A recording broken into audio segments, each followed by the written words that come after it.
सीमेवरच्या लोकांना फक्त जिल्ह्यातल्या फक्त 10% लोकांना पाणी मिळतं, तरी सुद्धा आपल्या बीड जिल्ह्यातले लोकप्रतिनिधी संड सारखे काहीही शब्द बोलायला तयार नाही।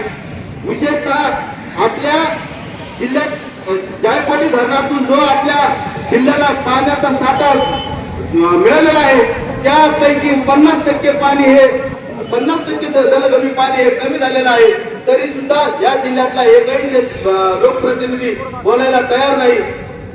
दावा कॅनॉल जो आपल्या बीड जिल्ह्याच्या पलीकडून गेलेला आहे, या कॅनॉलला जर पाहिलं तर 12 बाय पाणी वाहिलेलं दिसतं।